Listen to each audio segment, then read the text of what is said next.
everybody, a lot of people have been asking me how I built that rocket rig, so I decided to make this video to explain it all. But before we get into that, there are a few things I want to address. First, I just graduated with my MBA, and I'm trying to find a real job while this YouTube thing gets going. Secondly, I've been preparing to go to AGDQ, or Awesome Games Done Quick.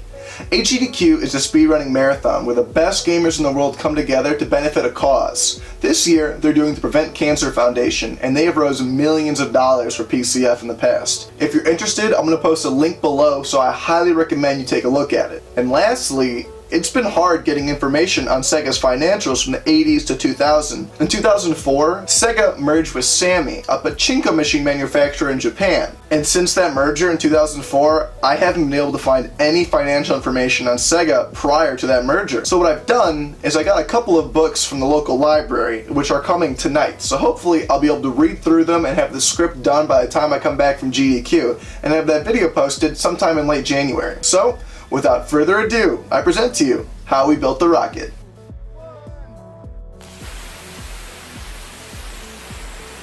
How did we get to here? Well, I wanted to destroy a game, and Balls, the engineer, had an idea. Being an engineer and having done rocket camp as a kid, he had the idea of using a rocket to satisfy our needs. It started off with a simple concept on a whiteboard, utilizing an H formation for a rig for maximum stability. We first went to our local hobby store and picked up the rockets, igniters, and detonator. We then headed to a hardware store and picked up the remaining materials. We used a couple 2x4s, copper tubing for the rockets, two 6-volt batteries, and some strong epoxy. With some cruddy tools and a garage that was under 20 degrees, we got to work. We first built the frame with some minor hiccups. We then fit the copper tubing into place and drilled holes into the wood to hold the tubes. Inside the drilled holes, we used the epoxy to hold the copper tubing inside, and then placed the rockets inside of the tubing.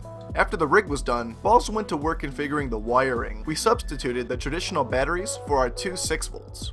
However, after some testing, we realized that the batteries didn't light all the fuses simultaneously. We tried series and parallel circuitry, but nothing worked. We ended up swapping the two 6-volts for a much stronger battery, which worked perfectly. With testing successful, we looked over some last-minute figures to determine how many newtons of force the rocket would displace. I asked Balls if we would need weights to secure the rig, but Balls said there wouldn't be any need for that. However, speaking with him post-launch, he admitted that he knew all along that there was a very high chance of critical failure, but was far too cold to say anything.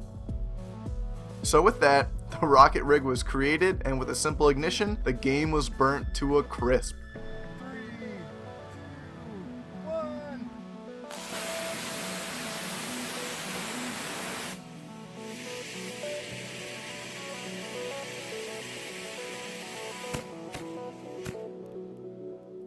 Everyone, thank you so much for watching this video. I hope you all enjoyed. Please do not recreate this rocket at home. Balls and I are creating another rocket though that should finish off the job. Bubsy. I'm going to be at AGDQ all next week. Expect the third video to come out sometime in mid to late January.